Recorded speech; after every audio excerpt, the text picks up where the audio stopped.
Welcome to American Education FM, everybody. I'm Dr. Sean Brooks. Welcome back, everybody. Okay, I'm going to start this episode off with kind of a little house cleaning announcement. I didn't really hope that this would happen. I certainly didn't hope it would happen, but I suppose it was only a matter of time, and frankly, I have no explanation. I'm also not one of these individuals to blame technology and blame the quote-unquote deep state for censoring me or this show or the war videos or anything else, that I may put on the internet. But for some reason, after the Kim Carter episode, where again we were having a rather serious conversation about the state of nursing and what's really going on, I attempted to upload that episode on Rumble mid-afternoon on Tuesday, and it never uploaded. And then I did the exact same thing with the war video. I attempted to do that too on Rumble, and it never uploaded. So if you've never uploaded a video on Rumble, let me explain it very quickly, and then you'll kind of understand my frustration with this. When you upload it, it'll say, okay, it's been uploaded, you can view it. And then when you click on the view button, it'll say, okay, you got to wait until it's done processing. This takes time before you can actually view it at all. Even if you're logged in to a Rumble account, you can't necessarily watch it. At least that's my understanding. Certainly when I'm logged in, I can't watch it either. Because again, there's a percentage little meter thing that basically says you have this much percentage before it's completely uploaded, or before it's done processing, and then it can be played and shared and the whole thing. It never got past 50 to 55% when it came to actually processing it. So both the Kim Carter episode and the war video, I attempted to upload at least 12 times. In fact, as you're hearing my voice, I'm probably still trying to upload it. So I don't know why this is the case. Rumble's never given me a problem with uploading videos. The most problem I've ever had on BitChute is I'll have to upload a video 3 times in order to finally get it to take. And as you would expect, if you've ever uploaded videos, you know that this can take a good portion of a day, which sucks, but that's just unfortunately the way that it is. Because again, you're trying to make sure that it in fact takes, and that people can view it, so that even you don't have to be logged in to view it, you can just view it. But the point is that we seem to be back to a state here with this particular show and with what I'm doing, where I can't rely on Rumble. Now, again, the origin of this show didn't start on Rumble. It was just straight audio.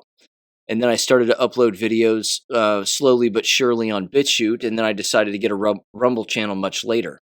But again, the Rumble channel is interesting because, again, I only have 200 and some odd followers, which is great for me. I mean, I'm fine with that. But for some reason, the videos just aren't taking. They're not uploading. So I just wanted to make mention of that and just remind everybody where, of course, you can catch the war videos if you want to watch them. You got to bounce over to BitChute to watch them, and that's where they will be available. They're uploading over there, no problem. And the same is true with, again, the audio episodes. They're still available, of course, all the time on all the podcast streaming apps that are available. The Spotifys, the Podbeans, and Apple Podcasts and iHeartRadio. In fact, it's Podbean that is really the first place to go if you're interested in getting the episode. And I only say that because that's the platform that I use to upload it to where it shoots it out everywhere else. So if there's ever a delay on another app that is not Podbean, then it's not Podbean's fault. It's available on Podbean immediately. Like the moment that I make it go live, it's right there. But sometimes, unfortunately, it can take a little bit longer, sometimes 10 minutes, sometimes 30. There have been moments, again, where it will take hours and hours before it ever even reaches Apple Podcasts, for example, even though it's live and ready to go and you can listen to it on Podbean. So I just wanted to throw that reminder out there again. Thank you for listening. I really do appreciate it, and I hope you continue to share the episodes where you can and keep listening, but I don't trust Rumble at this moment in time, and I don't know what games they're playing or what they're doing. And again, I'm not one to blame the platform if I haven't done my due diligence and checked all the boxes that I can check and dotted all the I's and crossed all the T's, I always blame myself first and then attempt to work my way out of that by seeing what mistake that I've made. But I haven't done anything differently than I've done in the past. There's no different box that's been checked. Um, nothing has changed. All the software updates I've made are available. Everything is, the way that it's always been. But yeah, it's not rolling. So just wanted to make people aware of that. Sorry, it may be an inconvenience for some. I know that it is if people watch the war videos on Apple TV, which I even do sometimes because there's a Rumble app on Apple TV, but of course there's no other way to really watch it. So if you want to see the war videos on a bigger screen, you have to share your cell phone screen basically. And it's different with everybody, of course, but screen sharing and screen mirroring is one of those things that can be done. So I would look into that if you're interested, or just rely on another device, I guess. But there you go. Rumble, go figure. Okay, let me get into this now. I just want to provide a few updates from our conversation with Kim Carter the other day. She has filed a few grievances, without a doubt, and made certain complaints to the Nurses Ethics Board. And again, I'm not going to get all those names correct, but numerous outlets basically, all having to do, of course, with her profession and defending her profession and a number of other things. She's contacted lawyers and she's done a great deal of things in order to again wake these people up.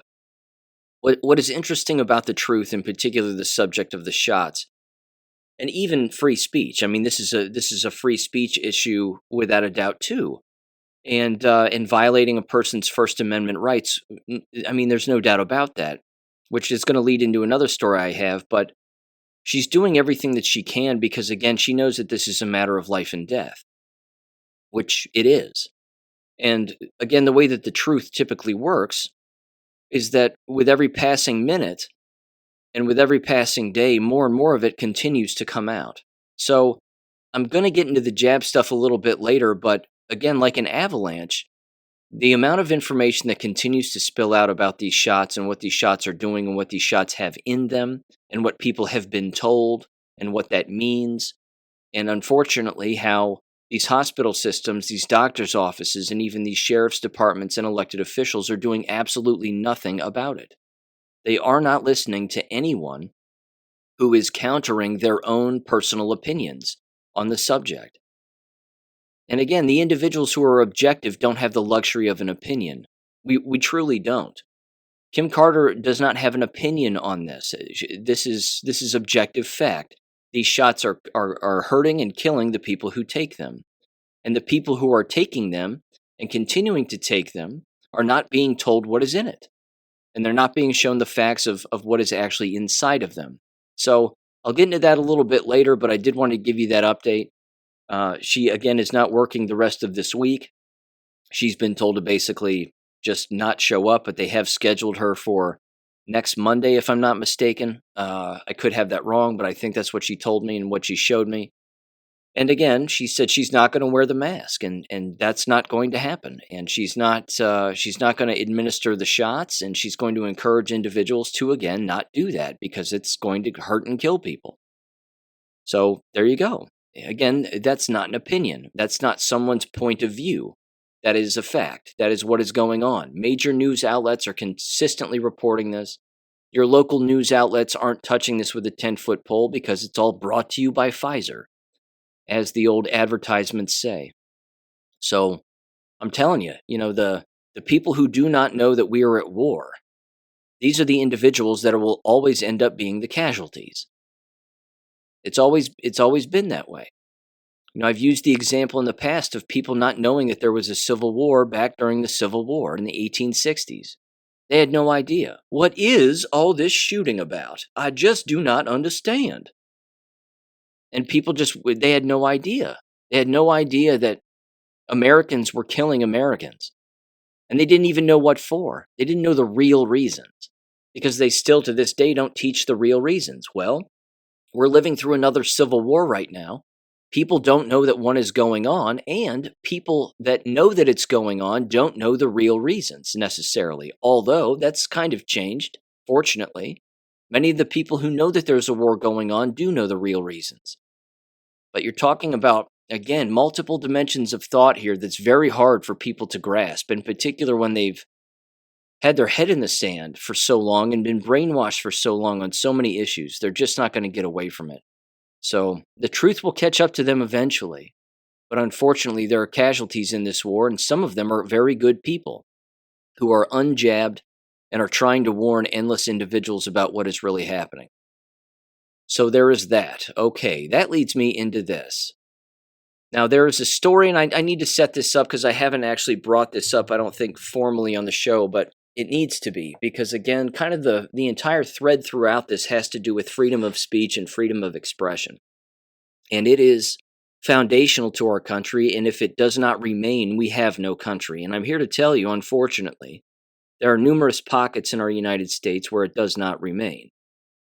Now, with that said, I was watching some testimony the other day, just some YouTube clips about it, where Josh Hawley, who I'm not a fan of, and even Ted Cruz and Senator Kennedy, who again I'm not a fan of any of these people. It's not a left or right issue. This is a matter of the Constitution, and all those guys are Zionist zogbots, and they get to do what they want to do, I suppose, but they don't get to infringe on people's freedom of expression and freedom of speech and First Amendment rights, and then at the exact same time, come back around and claim that they are First Amendment absolutionists and that they are First Amendment defenders. These politicians and these senators, regardless of their political persuasion, are all hypocrites and they're all criminals as far as I'm concerned. So I wanted to mention that first. Second, what we had the other day is you had the Director of Homeland Security, Alejandro Mayorkas is his name, allegedly. But he and Christopher Wray, the director of the FBI, were there, and they were being questioned again about their task forces basically surveilling Americans when it came to freedom of speech and freedom of expression, the First Amendment, and then cracking down on individuals who were specifically talking about vaccines and vaccine hesitancy, or even mask-wearing efficacy and things of that nature. And I think rather in retrospect, it was Senator Rand Paul who was doing this questioning, so my apologies. Either way, it's a very basic issue that shouldn't even be one that is questioned in our country. It shouldn't even come up. This shouldn't even be coming up in the halls of Congress or the Senate or anywhere. That individuals, again, who work in our government are attacking its own citizens. And the fact is that it's exactly what is happening. The Department of Homeland Security specifically means that they are trying to keep government secure from we the people. That's it. DHS is designed to protect government from us and protect themselves from us. So in this particular hearing, Rand Paul was questioning Mayorkas and saying, okay, at one point, did or did not the Department of Homeland Security surveil Americans online on social media platforms and meet with social media companies regarding what they were saying specifically in regards to vaccine and mask efficacy and the legitimacy of any of it? And at first he said no. So he was lying. And then Rand Paul gave him another opportunity and said, well, as it turns out, you know it just like I do, that a judge recently just ruled against you and said that you can't do it because it infringes on people's First Amendment rights. At which point he said there was a time when we were talking with social media companies about a number of different issues, but I don't know if it was about vaccines and masks and whatever else. And he tried to weasel his way out of it. So again, he started off by saying, no, we never did. And then he said, well, yes, we did talk with social media companies, but I don't know what about. Now, everybody knows that that's horseshit. There's no way that a director of a government agency, which is designed, by design, to attack individuals domestically who are citizens in our own country doesn't know what that department is doing. We know about the weaponization of Facebook, Twitter, Instagram, TikTok, certainly. Everybody wants that gone because they started telling everybody, of course, it was a Chinese spy agency, which it may be. But at the exact same time, more truth is being shared on TikTok than practically any other platform, certainly outside of Gab or Telegram. You're not going to, I mean, again, people are still gushing over X or Twitter like it's some free speech platform. It clearly isn't. What it is doing, though, is it's returned to some resemblance of what it used to be at one point in time, but it's nothing like Gab or Telegram. Either way, he was caught in a lie. And it was proven in that just in this very small exchange, which again I'm not going to play. It was about 8 minutes long, 6 or 8 minutes long, but he asked Christopher Wray the exact same thing, and then Christopher Wray uses the tagline or the excuse phrase or saying, "Not to my knowledge," that the FBI, not to his knowledge, was surveilling individuals in an online platform regarding freedom of speech and so on and so on. That is also a lie. You can't be the director of the FBI and not know that that's happening. These agencies, again, have been weaponized against us. We know this. And again, the rub with me comes with the simple fact that a judge can slap them down, in court the Department of Homeland Security and tell them that what they were doing was unconstitutional, and yet there's no repercussion. There's no accountability. They're not fired. No one's fired. No one's fined. Nothing. It's nothing. It's an open admission that a government agency was breaking the law, violating the Constitution against all of us, and they just get to get slapped down by a judge, and then everybody just goes back to work like nothing happened. This again continues to be the rub for me. I don't like this. I don't like how they try to break the law. They get caught breaking the law, and then they just get told, don't do that again. And then, of course, they always find another way to do it. This is a huge, huge problem. And we have lots of congressmen and senators not standing up for any of us. They do not represent us, not in the slightest. Neither do local politicians. Neither does local government in any stretch of the imagination.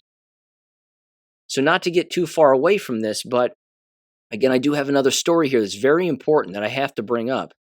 And again, for those that are aware of the Goyim Defense League and Handsome Truth and all of that, that's the story I'm going to mention here. And I'm going to play audio regarding this in Florida because it is just awful. It's awful the way that he's been treated. It's awful the way that the citizens of Florida and America are being treated on the First Amendment. It's beyond an abomination, and people need to go to jail for violating our First Amendment rights. But that's not happening. It's judge, jury, and executioner, and if they are all on the same team against the Constitution and against us, we're screwed.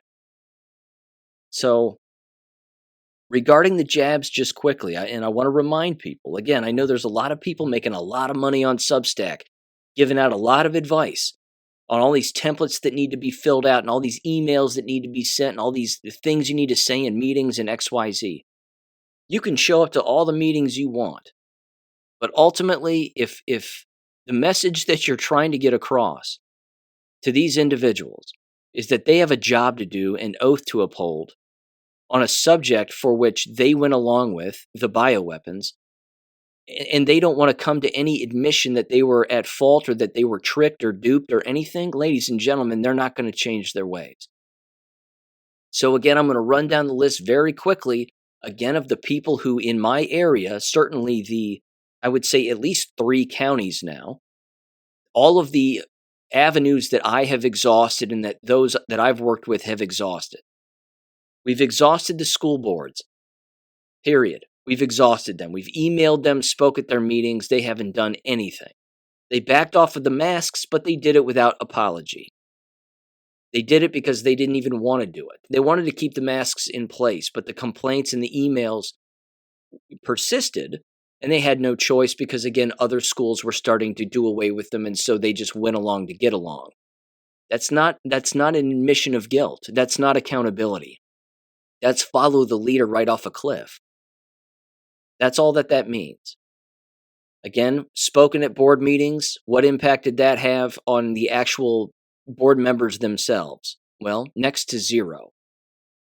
If you keep going, again, now you're talking about sheriff's departments. Kim Carter and I went to the Butler County Sheriff's Department, attempted to meet with the deputy. We did. He wasn't jabbed. He understood the seriousness of this, but what did he do? He passed the buck to his supervisor. His supervisor then passed the buck to a county prosecutor and said, bring this up to the county prosecutor and see if they can prosecute. I called the prosecutor's office, talked to a prosecutor. He was double jabbed and sick at home. And chalked the whole thing up to a political debate. You can't have a political debate in a court, Sean. He said you got to get 12 people to rule in your favor, or else you're not going to take it to court. You can't deal with somebody like that on such a serious issue. A matter of, again, First Amendment and also life and death. You can't bargain with that kind of person. That person is blind. That person is brainwashed to what's happening in the world. And they participated in it. Then, of course, you go down to, city council members. Same thing. How many emails can they possibly receive? And I fully understand I haven't shown up at a city council meeting and let them have it face-to-face, but they know who I am, and they've received my emails and all of my warnings and all of my documentation and the proof that I'm absolutely correct on that issue. And now the same is true with county commissioners. The county commissioners do not want to meet. They are not emailing me back. So again, people can send out all these templates they want, and I would recommend it only from the standpoint of mental clarity, that it's going to give you a level of clarity on the depth of the war that we are facing here. Because again, these people are blind to what they've done to themselves, the people around them, and what they're doing. They actually think they're helping people. Let me give you another quick example of just massive tyranny that's happening where I live, and I'm sure it's happening where you live too. Taxes are going through the roof, specifically property taxes. In Butler County, Ohio alone, the county north of Cincinnati, one individual, apparently assigned by Mike DeWine at the state level in Columbus, is responsible for issuing out property taxes on a county-by-county basis. There are 88 counties in Ohio, if memory serves. Half of them are going to have their property taxes increase. Butler County is having its property taxes increase by at least 37%. That's massive. And by the way, around where I live, there's farmland, hundreds and hundreds of acres for sale. The farmers can't pay it. They can't pay the property taxes. And again, we got a school district here that still wants a levy to raise everybody's property taxes. That isn't going to happen. That won't pass next year. They'll never get a levy. So the corruption, again, ultimately boils down to just one individual, one female at the Capitol in Columbus, being assigned by Mike DeWine and choosing this county and 40 some odd others to raise their property taxes because, well, they haven't been raised in quite some time, and we need to raise taxes to make other ends meet and for all their pet projects and pet programs and everything else. It's going to bankrupt people. People are moving out of here. They're leaving. And as I've said in the past, certainly regarding education, is that I believe that a lot of it has to do with confiscating this land, either with China, BlackRock, another foreign country, and ultimately moving in and housing illegal aliens on said property. Again, they can buy up farmland and then put up their quote-unquote affordable housing, and then what do you have? Who's going to live in that affordable housing? Yes, there's the 15-minute city debate and that entire scheme that exists, but they're going to move in illegal aliens first. Hell, in the town where I live, they're already finding homeless people in other towns and cities and purposefully bringing them here. That's already happening. So again, all of this is a giant infringement on all of our rights. We're being bankrupted and run out of town because of one individual at the state level who's appointed by the governor. Now, I'm going to tell you something. This is what the Second Amendment was for. A tyrannical government that needs to be replaced, and replaced by we the people. This is the point. The question becomes, how far does it have to get before everybody is reminded of their constitutional rights? Because at the exact same time, our constitutional rights are being taken away from us. But who's reminding these politicians of this too? Now, there's that famous clip, which I've played on war videos before, and it's awesome. It's this giant town hall. And there's a guy in the back of the room, and it could have been a speech given by some politician or, one of these, conservative individuals that runs around and acts like they've got every answer. But a guy in the back of the room has a mic put to his face during the Q&A, and he says, okay, quick question. He goes, Second Amendment. He goes, when do we get to use it?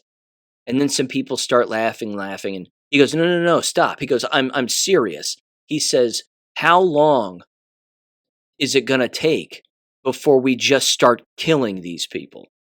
And he says that, and then, everybody's just like, yeah. And then I don't know what the guy's response on stage was, but I mean, it's a legit question. And I've asked this question on the show before. How long and how far do things have to get or go before people start saying, okay, look, I've been run out of my own home. I don't have any money anymore. I can't live on my property because the taxes are too high. My mom, for example, went to this meeting where, again, the state representatives were in this room locally in the local city council office where this is taking place in our town. She's taking notes and she's reading, she's going through the entire thing.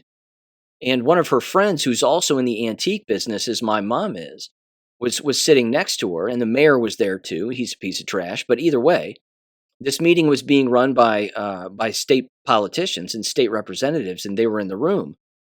But one of my mom's friends, who again owns an antique mall, was basically being told again that because of the property that she has, and the quantity or size of property that she has, that she openly said that her taxes are going up over 100%. Her property taxes over 100%. This is driving people crazy. It's driving people mad. So I wanted to bring that up because, of course, that's huge. But think about the weight of that. And then, of course, think about the inroads that these, again, Zionists are making regarding this also, and it has to do with basic freedom of speech. So here's the case in Florida. Massive free speech case, big deal. Again, huge infringement on the First Amendment, and it should show everybody the depths of the corruption here. There's a guy in Florida. His name is John Menadeo. He's on Gab, and he goes by Handsome Truth. He has a show, he has an approach, and he and his crew are responsible for building these flyers that essentially educate individuals about the Jewish/Zionist influence on government regarding very specific issues. So one of them will be about the historic slave trade. Back and again, dating back centuries, but dating back a long time ago, clearly. Certainly in the 1800s and even 1700s, and further back than that. On top of that, he also breaks down a number of other different issues on these flyers.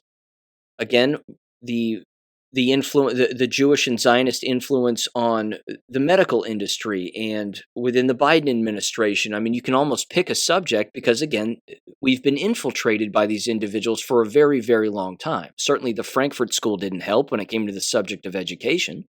They made their way to Columbia University, and now look at all the universities and look what's going on there.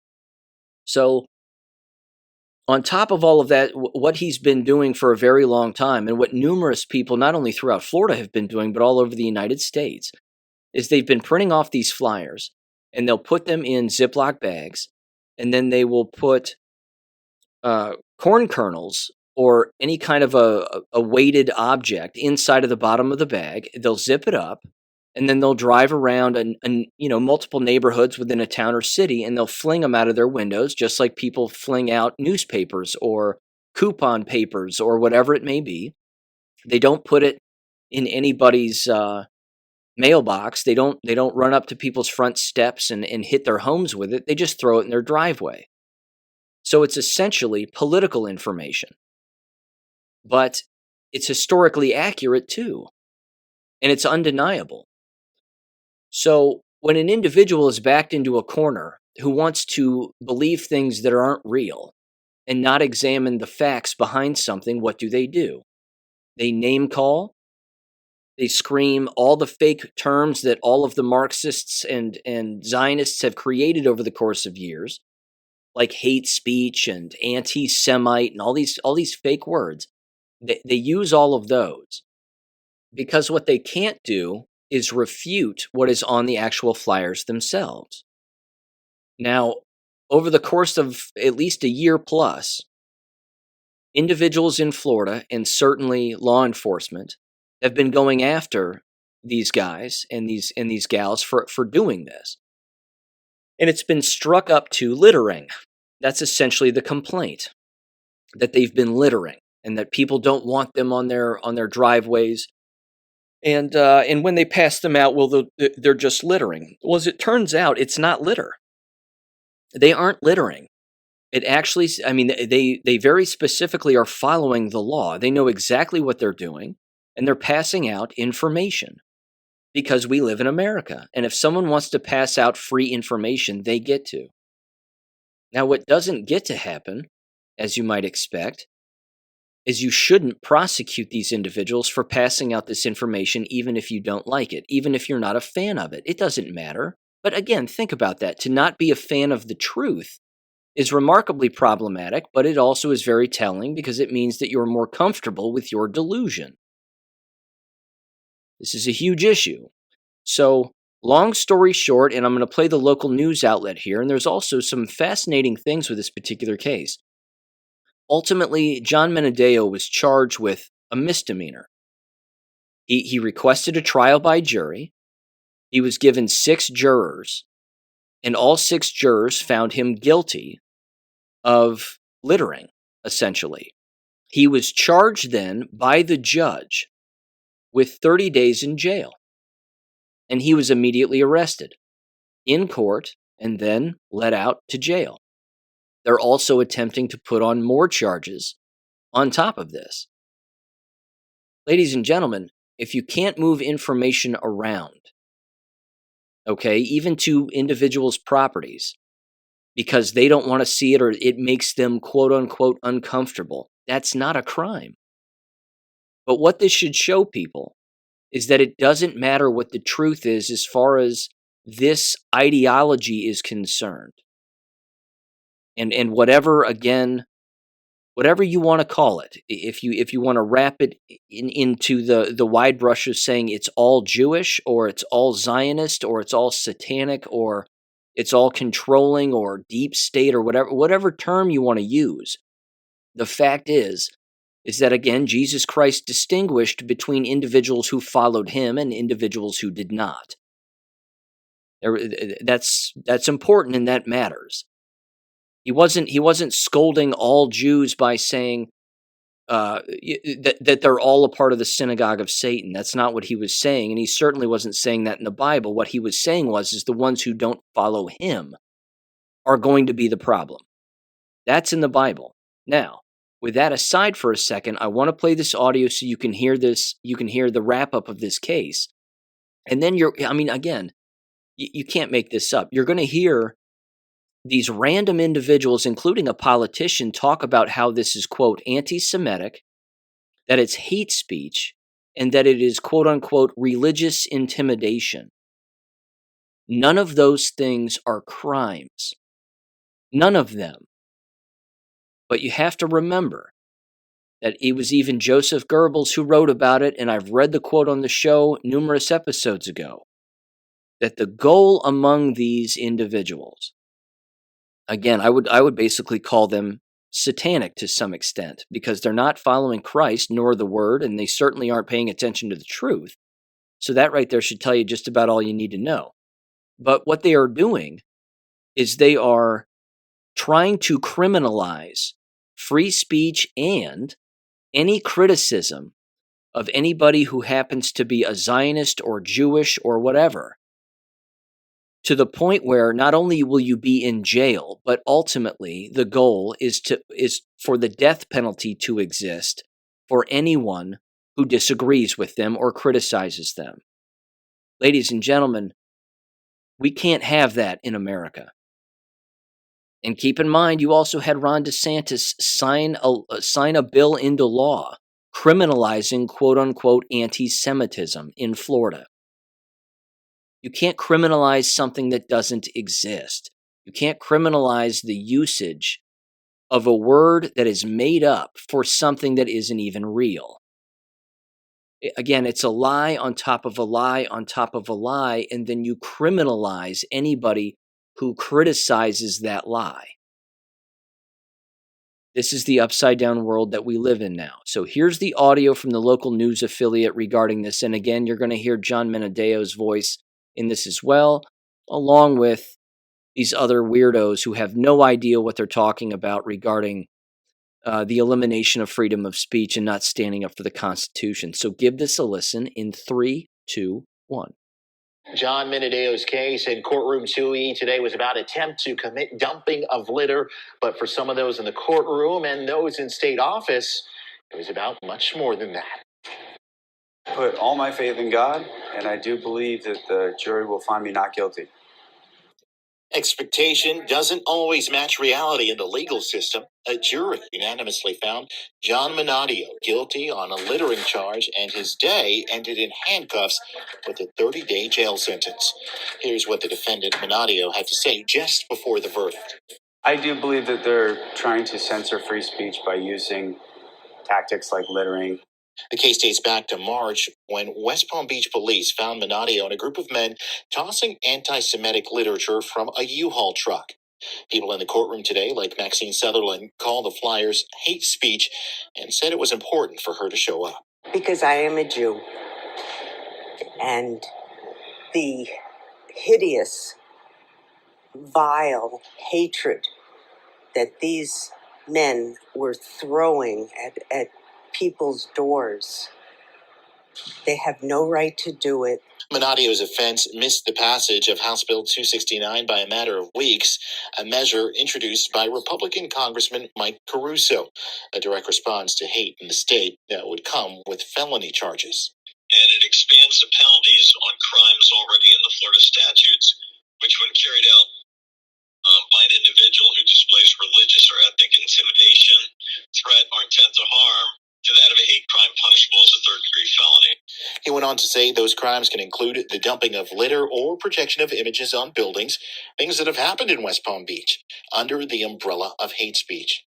Menadio says he's not a fan. I believe HB 269 is unconstitutional. In the meantime, Sutherland says it's important to take a stand. But we have to work with it. We have to have the courage to speak up and not let these thugs get away with their just pure evil. In Palm Beach County, Chris Gilmore, WPTV News Channel 5. My apologies if I mispronounced his name, Menadio. It could be Menadio. I'm not sure. My apologies again. I think that pretty much proves my point, that audio clip right there. I mean, that proves it. In one fell swoop, what John has done is he's openly shown how corrupt the entire system is when it comes to the Constitution. The judge should be disbarred.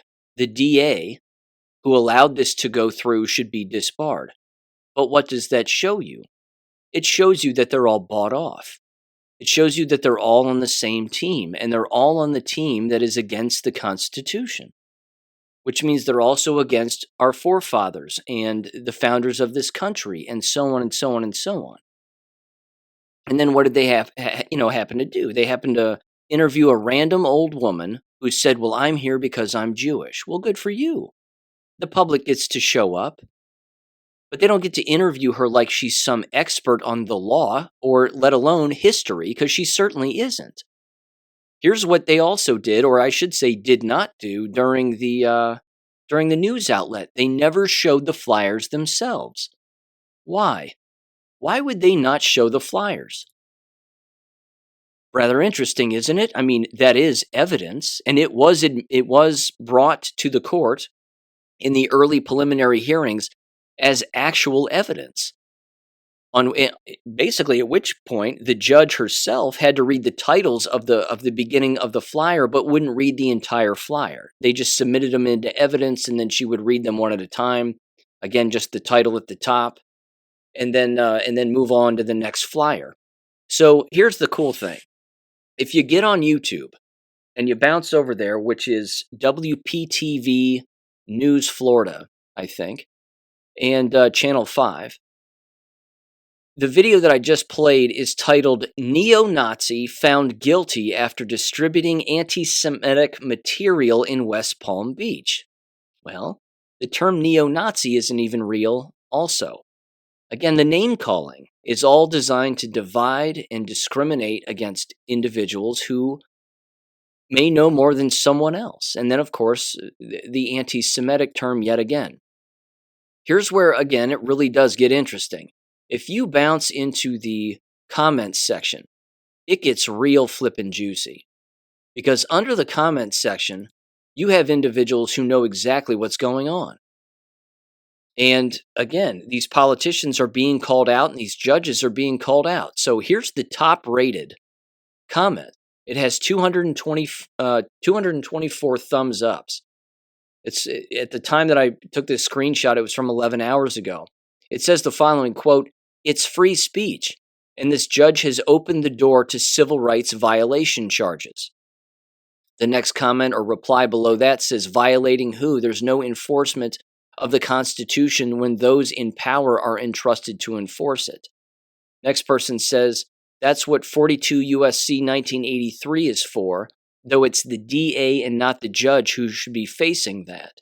The DA acted extremely corrupt in the case, with unsigned secret warrants and the whole 9 yards for littering." Then another person asked, was the judge Jewish? Then another person says, "Thank you for proving this man right about your intentions and adherence to constitutional values." Next comment says, "This is freedom of speech and not a hate crime. This is not litter. A bill that had to be signed in Israel," and it was, by Ron DeSantis. It says, "Can someone please explain how this is even American?" Another one says, "They'll call you anti-Semitic, but they can't call you a liar." Another one says, "John just got that paycheck. What was anti-Semitic? Question mark. What was, what did these flyers say? Why does the news cover it up? When was the last time someone went to jail for littering?" Another one says, "The purpose of free speech is not to talk about the weather. Who was on that jury? Frankly, women shouldn't be allowed on a jury or to be a judge. They just don't get it." Okay. Another one said, "This is a violation of Menadeo's rights. This should go to the Supreme Court. The flyers had factual information on them. It should go to the Supreme Court. Whether they take it up or not is another matter, but this is a massive problem." Another comment said again, "This is absolute tyranny. Thank you for proving everything that John Menadeo stands for." Another one said, "What has happened to our rights in this country? Just because words hurt some people's feelings doesn't mean you can take the rights of others away. People fought and died for us to exercise these rights, free John." And then finally, 4 more comments. Again, one says, "Persecuted for speaking freely, imprisoned for speech. The end of the First Amendment. Shame." Another one says, "Doesn't sound like litter, sounds like valuable information full of shocking facts." Another one then says below that, "For those not in the know, the flyers said nothing hateful at all. They merely listed the names of people who are at the highest echelons of power in our government." That's true, by the way. I have copies of the flyers. I've read the flyers. They're historically accurate. They have links to gather more information. And they call out, again, people's names and people's lineage and people's heritage. And then, of course, the organizations that they work for, along with providing history lessons. It's just historic fact. In fact, I should take it to this extent. That would be very interesting for someone to give a history examination and a history lesson on what is on those flyers within a K-12 history class. It truly would be interesting because, again, there are states in the United States that have allowed such debate and free speech to actually still exist. Not so in the state of Florida, apparently, but it certainly does exist. And then, of course, the last comment again says they call you anti-Semitic because they can't call you a liar. Again, those are the top rated comments under the video. And that's the news channels and the news stations video. Why they would even allow the comments section to be open is astounding to me. But they did leave it open, and whereas many do not. And then they just got throttled in the comments section. Ladies and gentlemen, this is a big problem. This is a big problem. This is the motive. This is what's happening. This is the state of our country and the state of numerous countries around the world. If you say anything or question anything about Zionist Jewish influence in government or over policy, and you do that in foreign countries, you go to jail.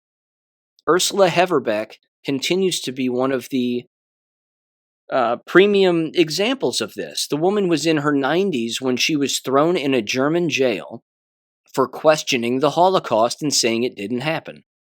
Because it didn't happen. So you're not allowed to say that something didn't happen. And then she was again released from jail. And then she was put back in jail for saying it again. And then she was released yet again.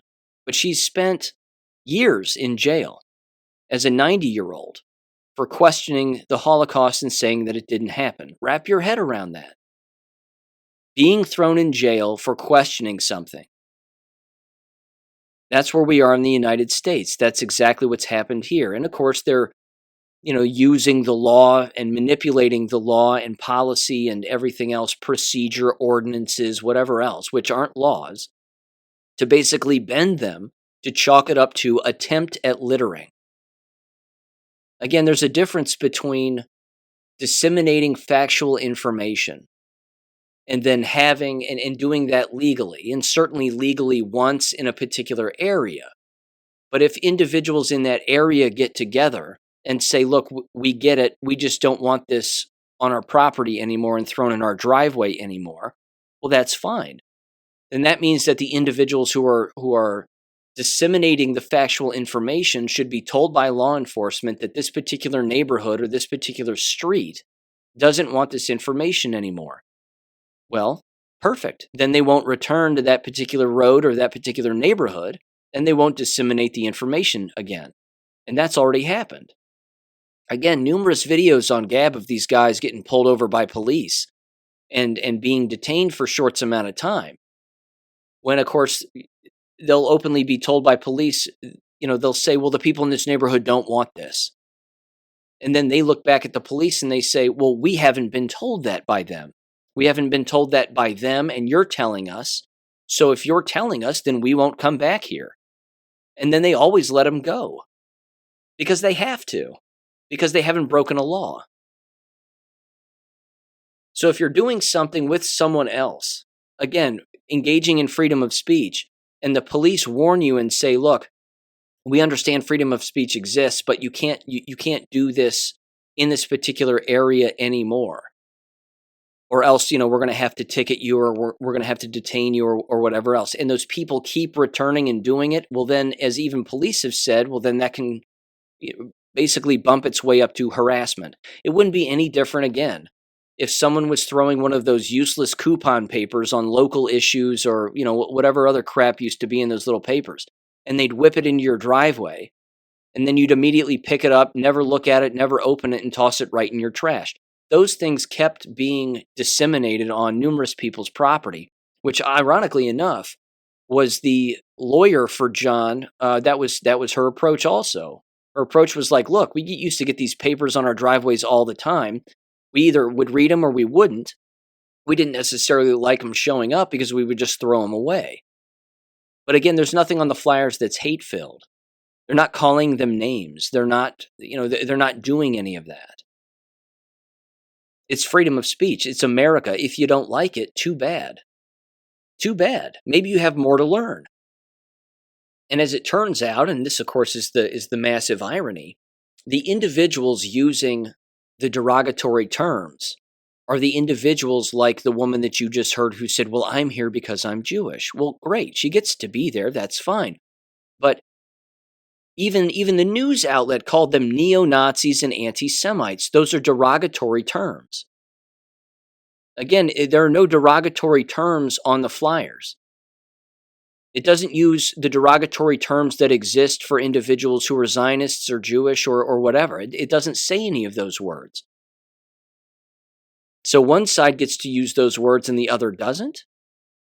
So one side doesn't use it and the other does. And the side that doesn't use it on flyers that they're disseminating are prosecuted and jailed, whereas the other individuals get to use them freely, and that's 100% fine. Everything boils down to people's lack of understanding. And yes, it always boils down to the brainwashing from the school system that we've all been subjected to, but if something makes someone uncomfortable, it's because that person doesn't know anything about said subject. That's the only thing that brings about discomfort. Once a person learns the truth about something, it's not uncomfortable. It's unfortunate, is what it is, and it's disappointing, but it's not uncomfortable. Being uncomfortable is a feeling. And facts are not feelings. They're not even in the same ballpark. But the people who try to justify feelings as facts, those are the individuals that do not want to hear the facts. Those are the people that are afraid of the facts. And if the facts are criminalized in America, and telling and sharing the facts are criminalized in America, we don't have a country.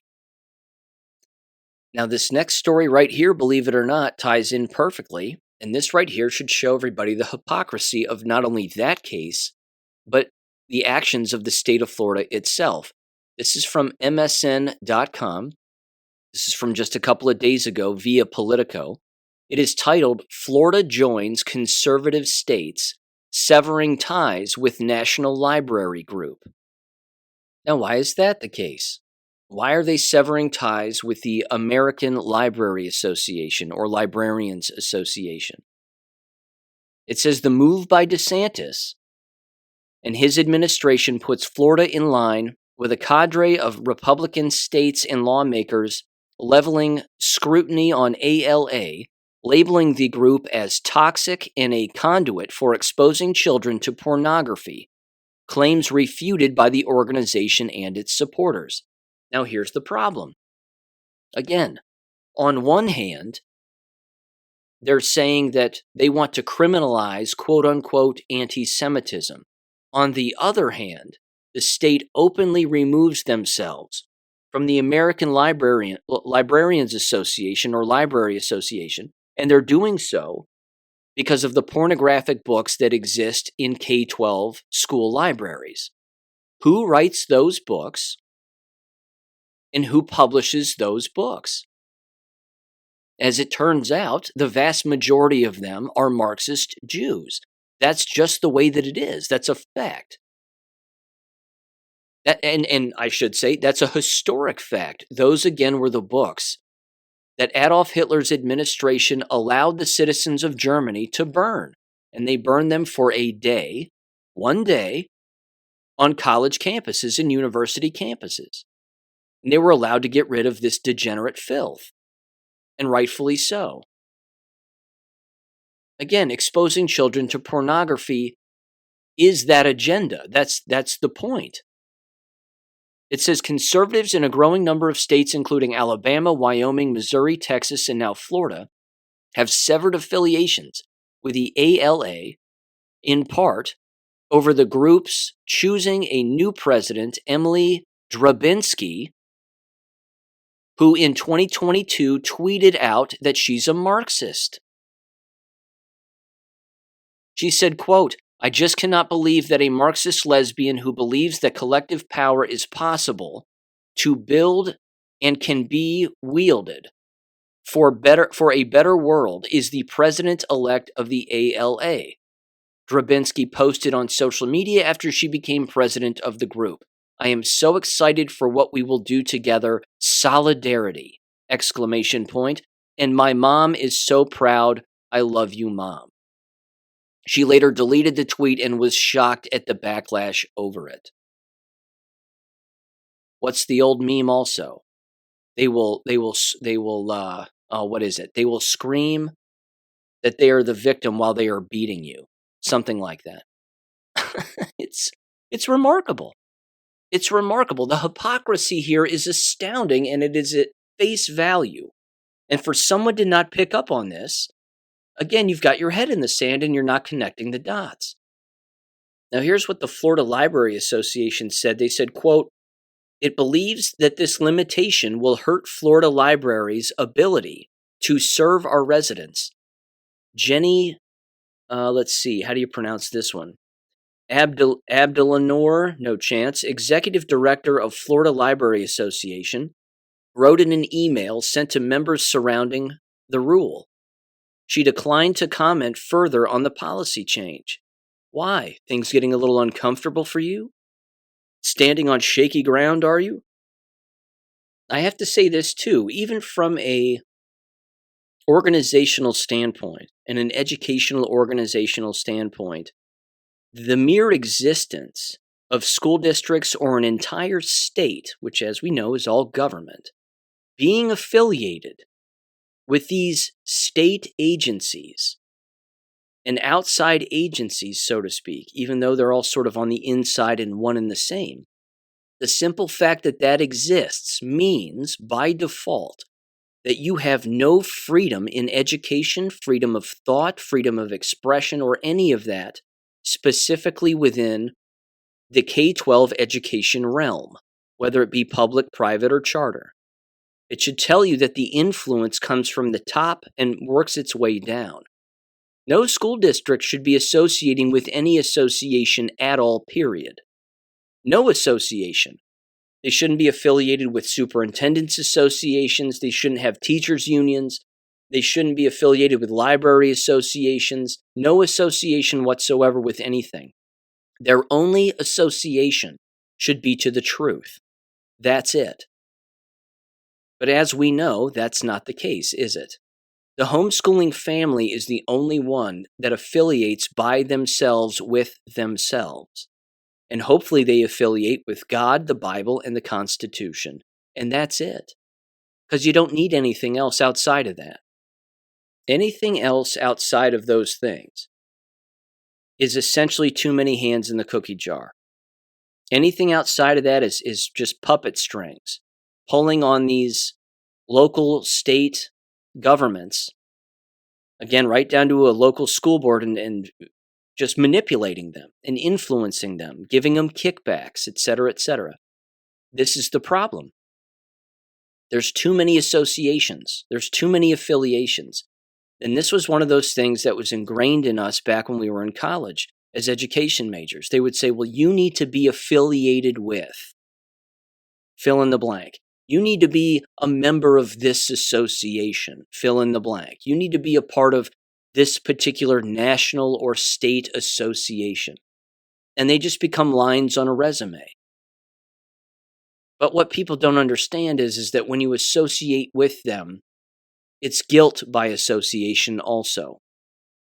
So if the ALA is promoting the use of pornographic cartoon books where two kids are engaging in sexual acts with one another, and this is being normalized and then available in libraries for minors to read, ladies and gentlemen, that's not a healthy association. It's not a moral association. It's not an objective association. It's degenerate. And again, who writes the books, who publishes the books, who markets the books, and who allows the books to be in the libraries? You know the answer to that question. Now again, not only does this stretch into American K-12 education, and you know that it does, and has for quite some time, a very long time, but it stretches into higher ed as well. Higher ed continues to be a cesspool, including the individuals that work within. Let me give you a very recent example. This was just the other day, November 1st, and this was from Libs of TikTok, which again, she's a Zionist, okay? But she does expose this, which again should show everybody her hypocrisy. That even she is unaware that the individuals that she is defending are largely responsible for perpetuating the very problem that she is profiting off of. But either way, this has to do with Miami University. So someone sent this to Libs of TikTok from Miami University who knew that this was going on. Here's what Libs of TikTok said. They said, yes, this is real. Community manager at Miami University invited students to come, CUM, join spooky sex, quote unquote, in a basement and win sex toys. And then they said, is this what Miami University is using tuition money and hundreds of thousands of dollars they received in federal funding on? And here's the online post that was made apparently by one of their employees. It says the following, and again, it's right underneath their name. So this was an email. Let me see. The subject line is spooky sex in Emerson, and Emerson is a dining hall and a residency hall. This is from a Ariana Mumford, a black woman, and they said, quote, "You're missing this." They said so and so it's someone's name. "You're missing this spooky sex that's happening in Emerson Hall basement right now. Come, CUM, enjoy some free pizza and contraceptives, and compete for the chance to win some sex toys. See you soon, smiley face." Ariana K. Mumford, pronouns she, her, so that should tell you all you need to know. And her title is Community Manager, Office of Residence Life, Miami University, Emerson Hall, 699 Maple Street, Oxford, Ohio, 45056. Phone number 513-529-3446. There you go. How appropriate is that? Is that appropriate? No, it's not. It's not even funny. It's not even funny. This is the blindness of these individuals that go along with these kinds of ideologies. They just blindly believe that everybody thinks that what they're saying is correct, or that it is the way that things are. No, it is not the way that things are. This is disgusting, and she should be fired. But she won't be.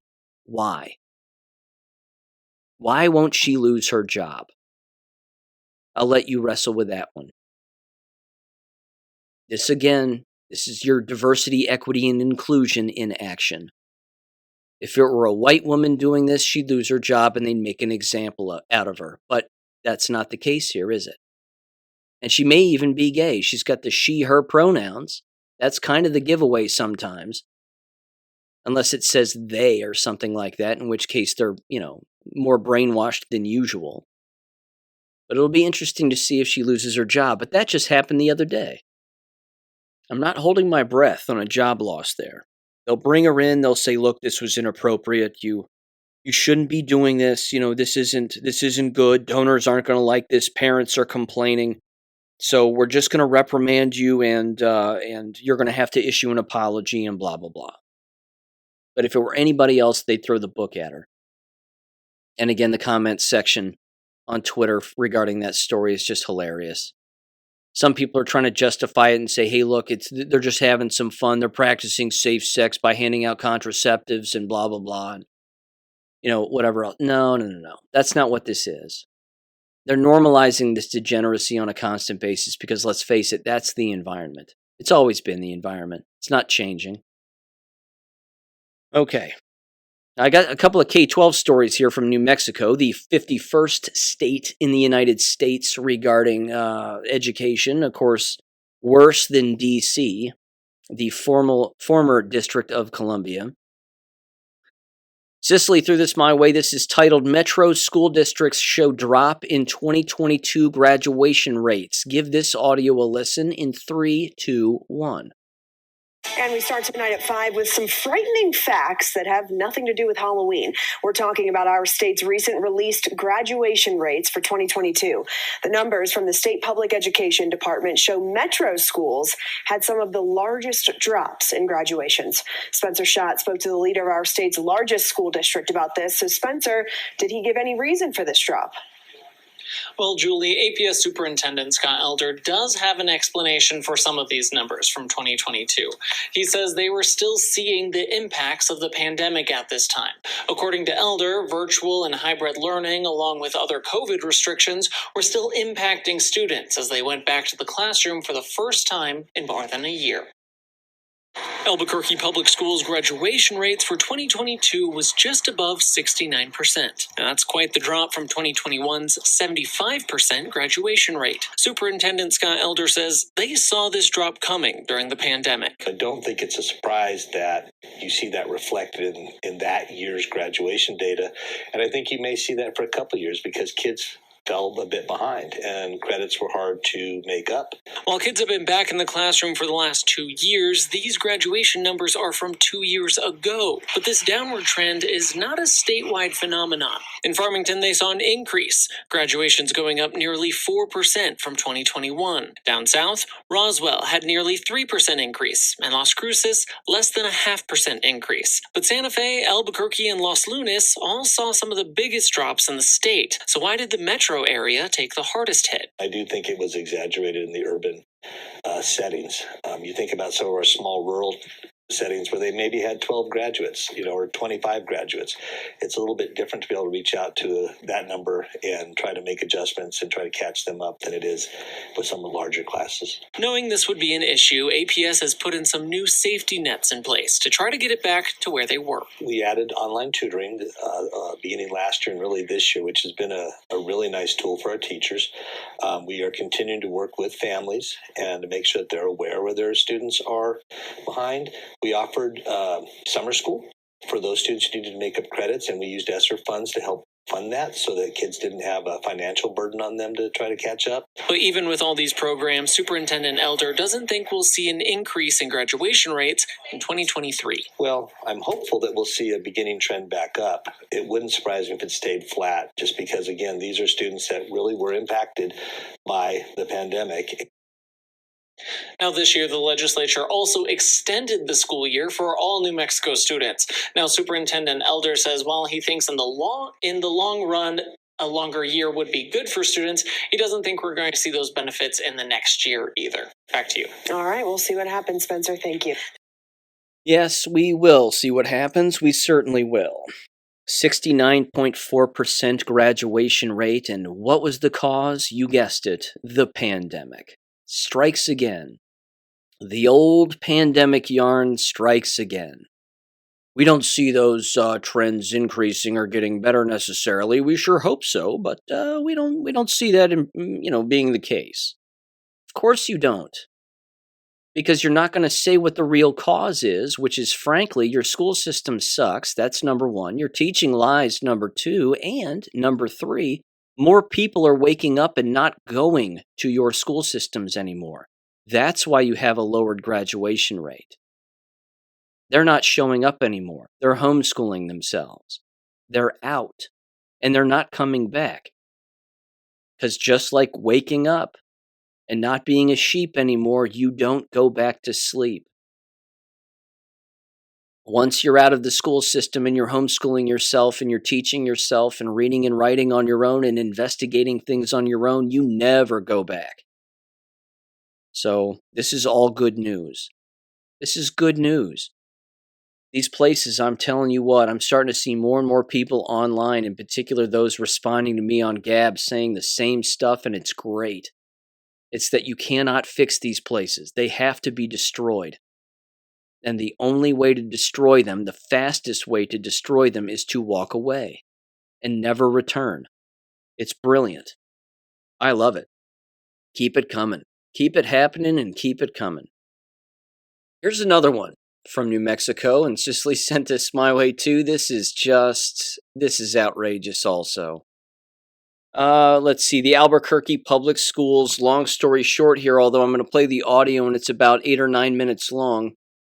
They did a little internal investigation, the local news affiliate, and found that Albuquerque Public School District had spent over $300,000 on defibrillators for all of their buildings. And now they've removed all of the defibrillators. Now, why did they remove them? Well, they remove them because they don't want to pay for the batteries that are associated with the defibrillators and replacing the batteries, which, as the individuals and professionals in this say, look, these will work for 4 to 5 years on the same batteries. And all they do is take about, whatever it is, about half a dozen to just over half a dozen C batteries per device. Now, of course, it begs the question, why on earth do you have these in the first place? Well, you've got them all in the first place because, well, let's face it, everybody's jabbed in these environments by and large. Not everybody, of course, but certainly a great deal. So they decided to get all these defibrillators a few years back. And now they're lying and saying they're all outdated when clearly they aren't. So they removed them all. And now they're saying it's a potential liability by having them there, that if they don't work or the people don't know how to use them or whatever other excuse they're making, it's beyond ridiculous. The fact is that they just don't want to pay to replace the batteries in these defibrillators. But, you're clearly going to need them in the future. I mean, you're jabbed. So, yeah. Listen to their excuses, though, in this entire story here in 3, 2, 1. Albuquerque public school officials dump hundreds of thousands of dollars of life-saving equipment in the trash. Most of those devices had never been used. In fact, some were brand new. Tonight, News 13's Larry Barker investigates a matter of life and death at APS.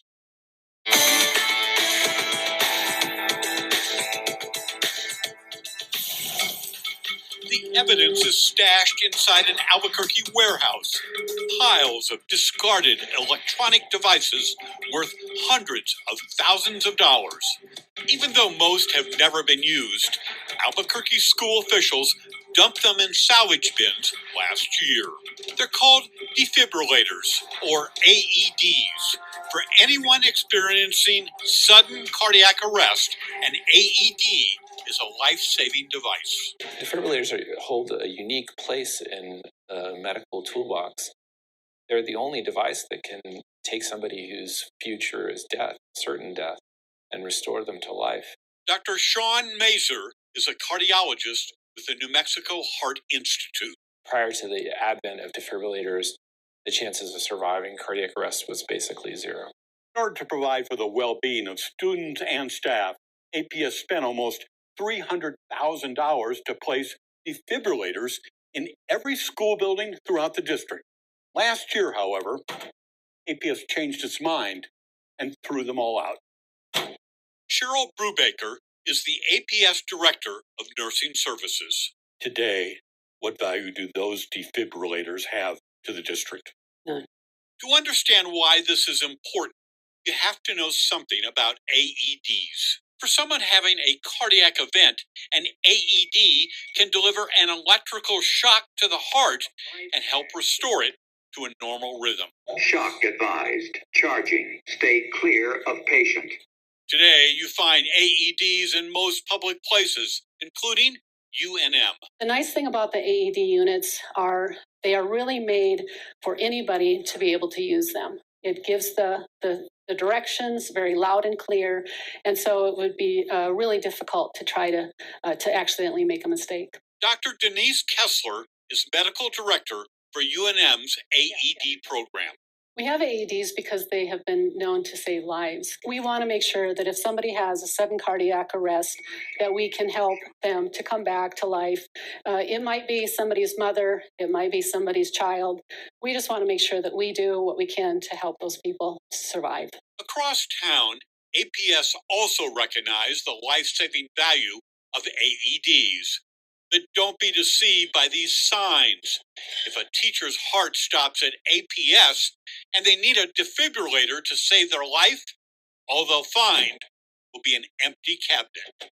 I recommended the removal of old 20-year-old defibrillators that could no longer be repaired, could no longer be maintained, that there were no longer any parts for, and the old defibrillators needed to be removed. Scott Elder is the APS superintendent. It's kind of like parts for a lot of things. Eventually the technology becomes obsolete and you just can't buy the parts for it. I think what's happening with the AEDs. So APS gathered up all 185 defibrillators and threw them away. Where are the AEDs that were removed from the district schools last year? I believe they're with maintenance and operations, salvage. And all the ones that are sitting at maintenance and operations are obsolete and non-working? Yes. However, APS is misinformed. According to the manufacturer, none of the AEDs are obsolete, and all of them are serviceable. Lawrence Saban is a distributor of FDA-approved AEDs. This one came from Fleet Management. Let me ask you, is this machine right here obsolete and unrepairable? The answer would be no. The AED Plus is still manufactured. I'll bet we could get this device working. So how do you fix it? Change batteries. Put in new batteries, and this device is as good as new. Unit okay. This device is ready to save a life. What was wrong with this device? It lacked the maintenance, the consumables that must be replaced every 4 to 5 years. And that's it? That's it. Like many devices such as cameras, AEDs are battery powered. Every few years, you have to change batteries. It's as simple as that. Now, APS is required to test its AEDs monthly to ensure the batteries and pads are current. However, APS could not produce any documentation showing it had routinely maintained or tested its defibrillators, which is mandated by state law. Now, this defibrillator was at Governor Bent Elementary, and it does have a maintenance record. This unit was last checked and tested 11 years ago. The district's failure to maintain AEDs came to a head after Cheryl Brubaker raised a red flag. In an email last year, she wrote, "The AEDs are all outdated and will need to be removed or replaced." She said obsolete defibrillators placed APS at increased liability because APS cannot be sure its AEDs will function properly. Now, how do you know that they were outdated? We could not get replacement pads. We could not get replacement batteries. We could not get service for them. However, APS could not provide any evidence its AEDs were obsolete or unserviceable. In fact, the AED Plus is still manufactured today. Batteries and pads are widely available, even on Amazon. Ultimately, it was not medical professionals who advised what to do with the AEDs. It was the lawyers.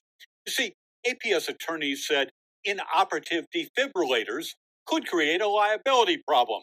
So instead of just putting in new batteries, administrators emptied the schools of all 185 life-saving devices and sent them to salvage.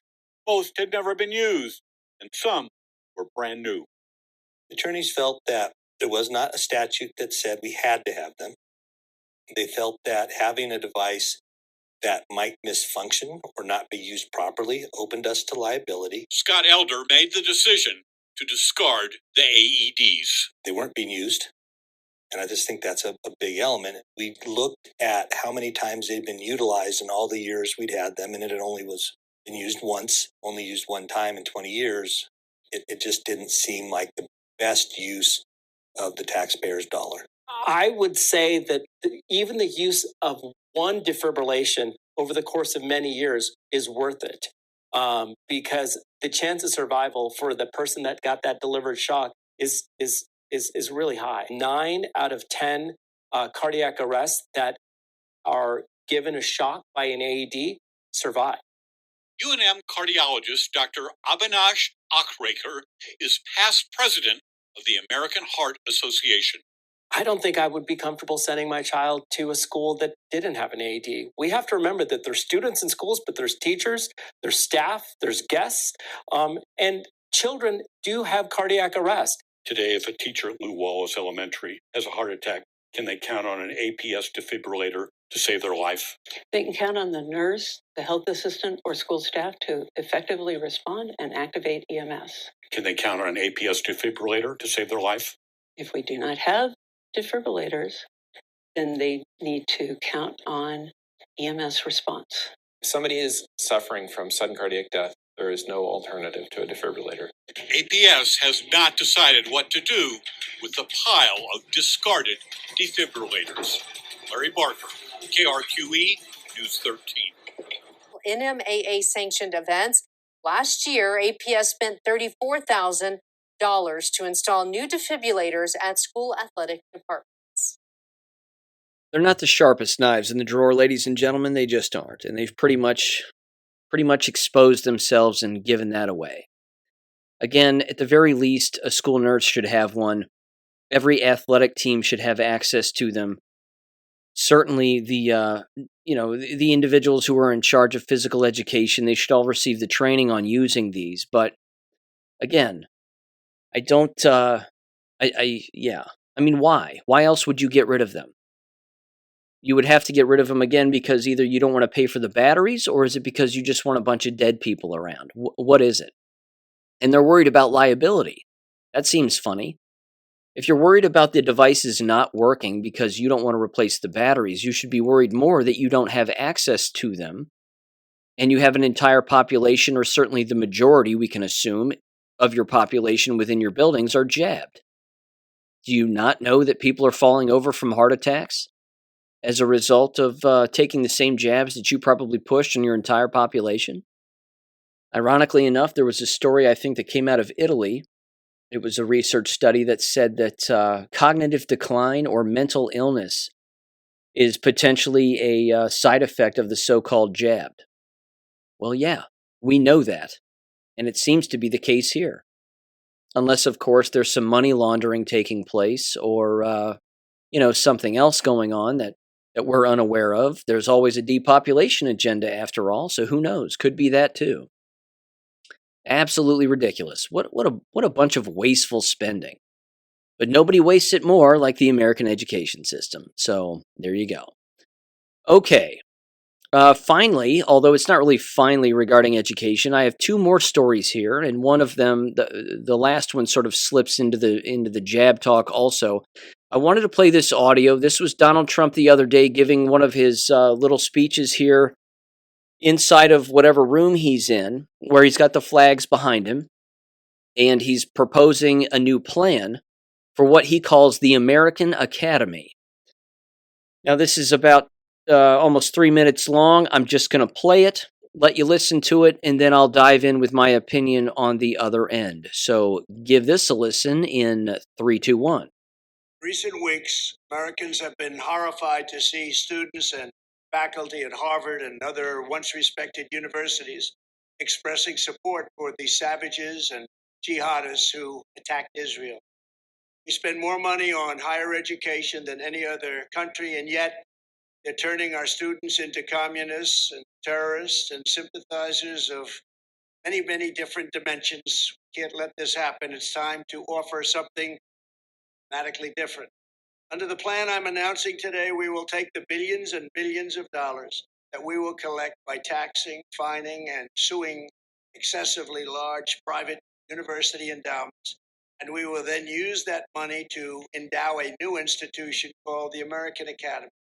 Its mission will be to make a truly world-class education available to every American, free of charge, and do it without adding a single dime to the federal debt. This institution will gather an entire universe of the highest quality educational content covering the full spectrum of human knowledge and skills, and make that material available to every American citizen online for free. Whether you want lectures or ancient histories or an introduction to financial accounting or training in a skilled trade, the goal will be to deliver it and get it done properly. Using study groups, mentors, industry partnerships, and the latest breakthrough in computing, this will be a truly top-tier education option for the people. It will be strictly non-political, and there will be no wokeness or jihadism allowed. None of that's going to be allowed. Most importantly, the American Academy will compete directly with the existing and very costly four-year university system by granting students degree credentials that the U.S. government and all federal contractors will henceforth recognize. the Academy will award the full and complete equivalent of a bachelor's degree. In addition, to help the 40 million Americans who have some college education but no degree, the American Academy will grant credit for past coursework at legacy institutions and give you the chance to complete your education at the American Academy for free and much more quickly than is now possible or available.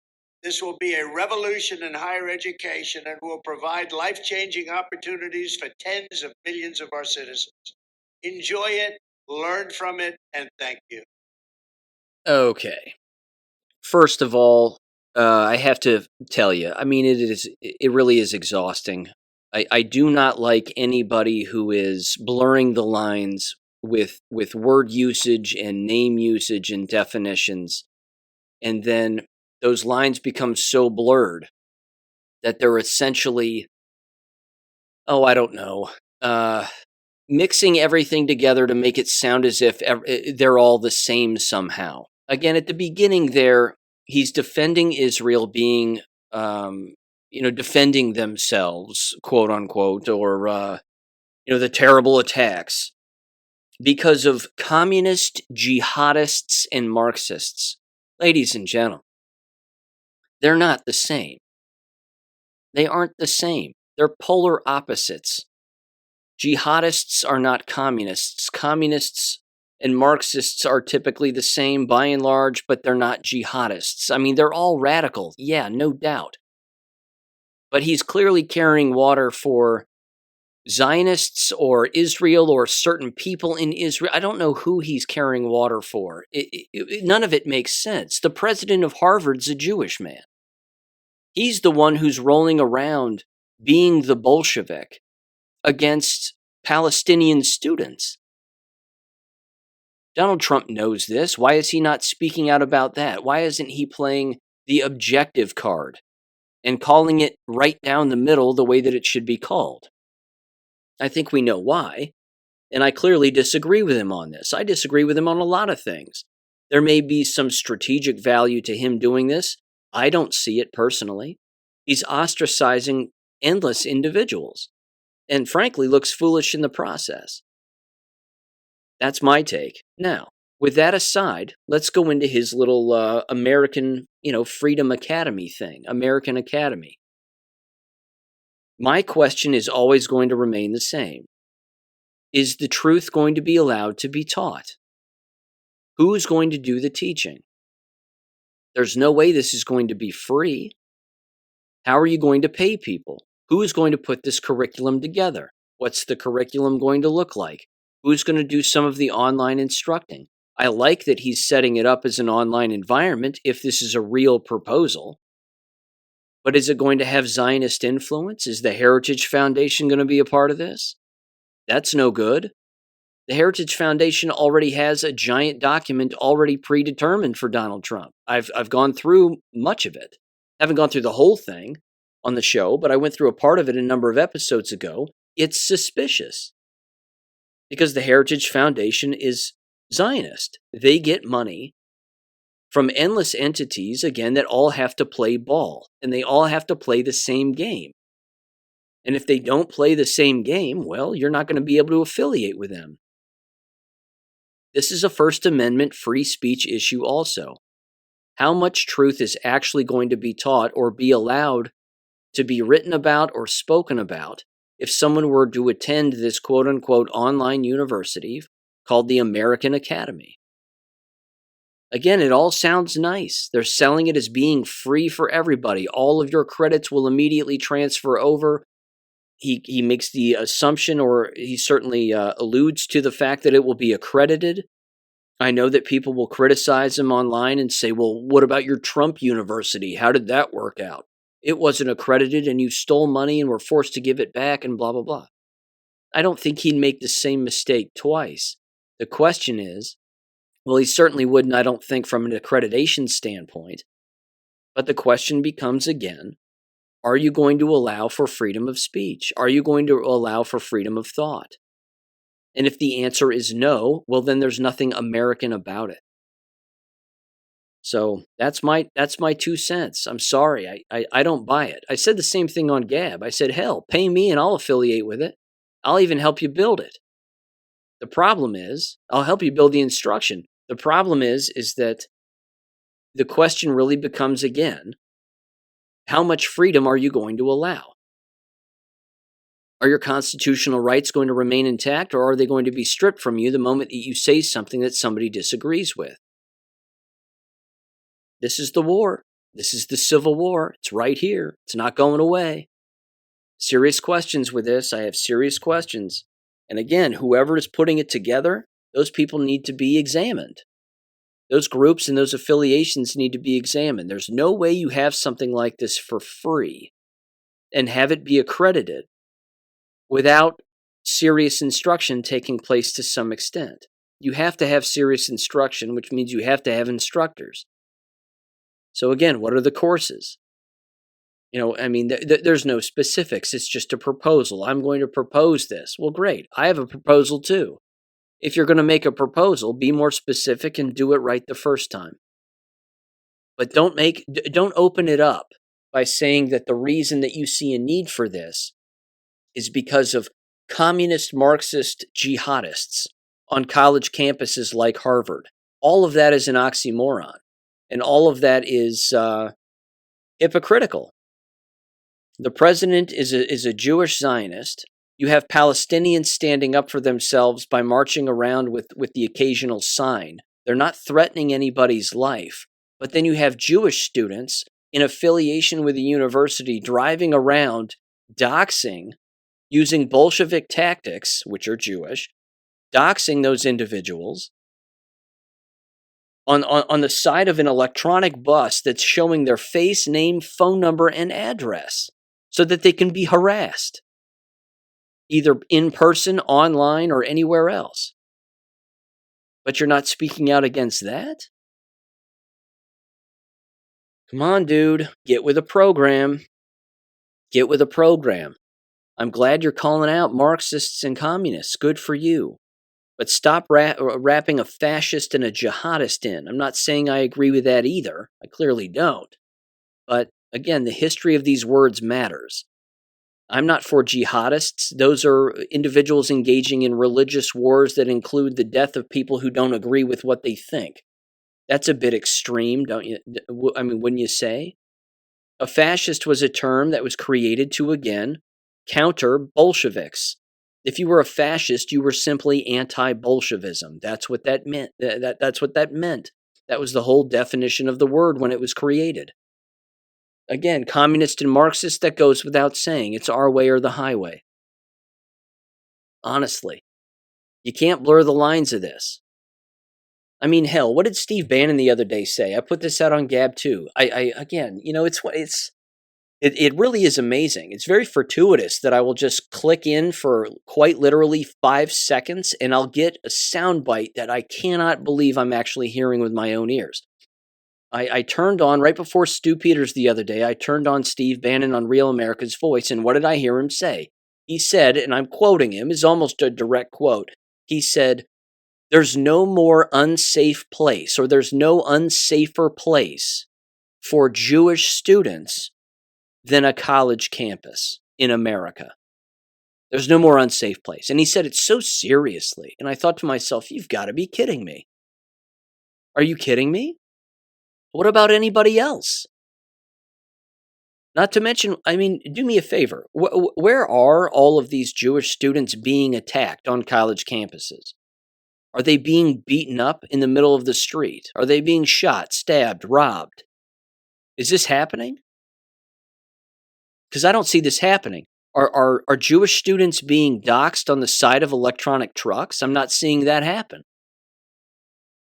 Freedom of expression and freedom of thought, gets to exist, but putting people in harm's way or harassing people to the point where they're being, again, having their identities revealed to the public in order to be harassed by anyone and everyone seems rather dangerous, doesn't it? I'm telling you. The Zogbots are coming out of the woodwork. We're getting to see them. We're getting to see them. Everybody's being exposed here. This is certainly biblical. I've said it 1,000 times. It's not going away. It isn't going away. Okay. Moving on here. A listener of the show, who I've referenced in the past, just sent this to me as I was recording, and I want to just make a brief mention of it. It's absolutely hilarious. But they work in a university in Virginia, and they sent me a huge list, and it is glorious. Just this huge list of political panic in Virginia.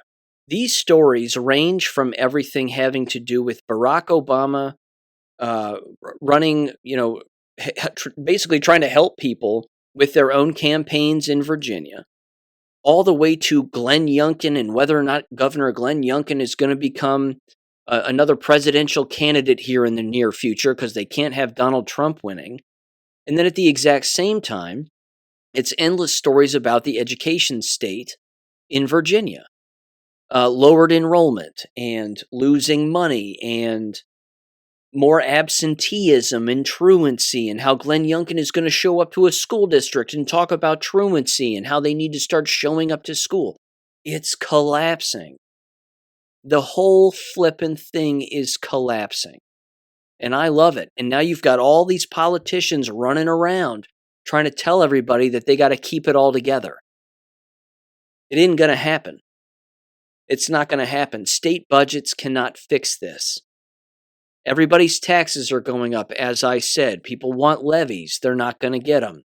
The only way that you get your taxes down is by collapsing the education system. Now, unfortunately, they can help make up for that in a very criminal way by probably continuing to increase your property taxes another way. I mean, we're seeing that in Butler County. Property taxes are going up, and schools want more property taxes to go up. Well, how's that working out for everybody? How's everybody feel about that? It's ridiculous, and it can't continue to happen. But unfortunately, it is continuing to happen. Now that leads me to this, and this is kind of the final education-related story here. And then I just have a couple of quick jab headlines to read, and then I'll wrap it up. You may be familiar with Tori Maris of Tori Says and the show Tori Says. Tori Maris ran for, I believe, Secretary of State, if I'm not mistaken. It was one of those higher positions within the Ohio state government. I voted for her. She's ex-CIA, used to work under John Brennan. She is certainly a freedom fighter. She can't stand the judicial system. And she's an interesting character. And again, she's an individual who has dropped a lot of truth on a lot of people throughout the state of Ohio when she was running for office in 2022. And she received maybe 7% of the vote.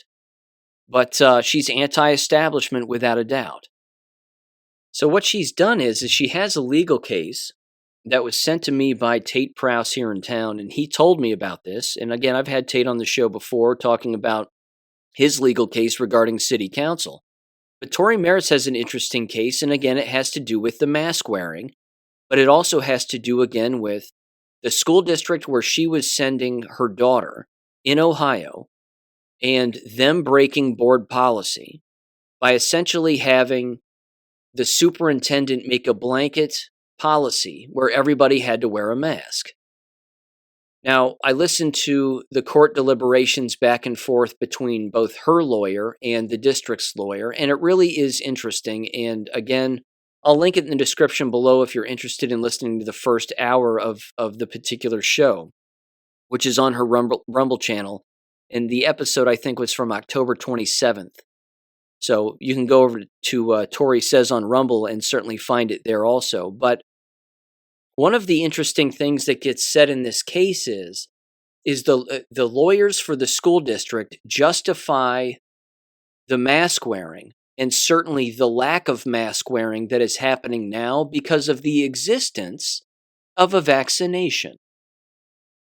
And they also try to justify the fact that Tori doesn't have a case, and certainly her daughter doesn't have a case, and can't bring such a case, because her daughter is no longer in the school system and has graduated. He said, well, she's graduated, so basically, what's the problem? This also, of course, had to do with the fact that they kept Tori Maris from speaking within the school board meetings themselves and kept her out of it completely. Well, you can't do that either. That's a violation of the First Amendment also. But again, to justify the presence of a quote-unquote vaccine, and then that right there would indicate to just about anybody that no school district is going to ever bring back a mask policy. Therefore, whatever policies existed in the past really aren't relevant anymore. That's not an argument.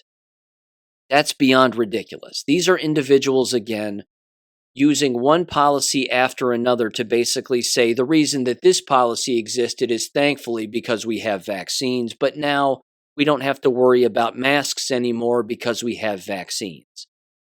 This is the state of the legal system and the knowledge base of the people that are representing individuals in a court of law. This is by definition, again, the Great Awakening, as I have laid out on this show and put out that Substack specifically talking about the Great Awakening. We are seeing that the people in quote-unquote positions of power are dumber than a bag of sand. They don't know what they're talking about. Certainly not from a medical standpoint, but also not from a legal standpoint. They know absolutely nothing about what is going on. I mean, they do not have a clue. They don't have a clue, again, from either legal or medical, and of course, individual rights. But a lot of this gets said in her case, and she goes through it one at a time, and she even calls out the lawyer for lying about particular things, and it really is an interesting listen. So I will link it in the description below if you're interested in checking that out. I highly recommend, again, listening to the first hour and 15 minutes, because that's where you hear the court deliberations back and forth between the two lawyers. It's just outrageous to make the claim that, well, we don't think that the school district is ever going to bring back a mask policy, so why are we even talking about this now? Even when the mask abuses, and the entire reason for the case is because the mask abuses and the First Amendment were being violated years ago. Again, it doesn't matter if it happened 2 years ago or not. The fact is it still happened. You can try a murder case years after the murder has taken place, decades after the murder has taken place. There's not a statute of limitations on that. But when it comes to abusing children and violating their First Amendment, there's somehow a statute of limitations on that, or so you would think. Now, there really isn't. But the judge for the school district was openly saying, hey, look, this happened a long time ago. Let bygones be bygones. I mean, can't we just go about our business? What's the big deal? No. We can't go about our business, and this is a big deal. It's going to continue to be a big deal because there's no accountability. And her case is actually very important because it would set a precedent in the state of Ohio, and even one of the judges says that. In the audio clip, he openly says, look, this was set a huge precedent. Yeah, that's the point. The point is you can't gag people. You can't play doctor. Because doctors can't play doctors, can they? They don't even know what the hell they're doing. It's overwhelming. It's overwhelming. Again, I will link that in the description below, and you can give that a listen. I highly recommend it. It really is educational. Very interesting stuff. Okay, a few more headlines here. First of all, there's this Substack, which I read this particular article. I found it interesting. It continues to point out the hypocrisy of the so-called freedom movement doctors. The Substack is called Rounding the Earth Newsletter, and it's from a Matthew Crawford. And this particular article was titled, Why I'm Doing This, a Personal Disclaimer. In the article, he essentially highlights how a lot of these so-called freedom doctors are basically all playing on the same team, and they're doing it because they're grifting. And they're doing it to get money to pay for their own legal fees, or again, to somehow monetarily protect themselves from scrutiny. Or at the very least, again, siphon money from endless individuals in order to keep engaging in these world tours that they are engaging in, fly themselves from point A to point B so that they can keep speaking about the issues that they're speaking on. The problem is, and that he highlights, is that these individuals, again, surround themselves with their own, and they don't let outsiders in. Not an accident. Again, it's a club of its own, and, well, we're not in it. And again, the club includes the likes of Steve Kirsch, Robert Malone, Del Bigtree, Steve Bannon, and the list is endless. Ryan Cole.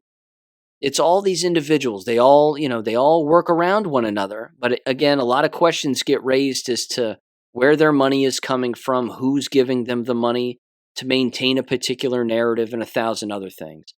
It really is interesting. But they've always been a suspicious crew, without a doubt. I've always thought so. Anyway, there was that. There was also this. This is from Claire Payne on her Substack, which is clarityonhealth.substack.com.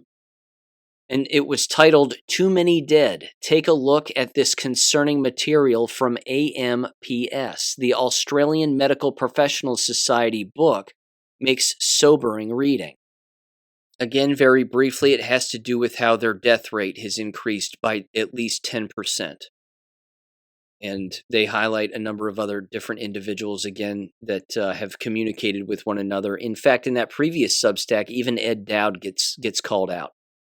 Because, again, people have basically said, look, he's playing ball too with certain teams and certain individuals, and yet won't associate with others. And I don't know. It really is very odd how all these individuals communicate with one another. But either way, they can't hide the excess deaths, and I don't think they're necessarily trying to, but what they're trying to do is many of these individuals in the so-called medical freedom movement are not saying everything that needs to be said.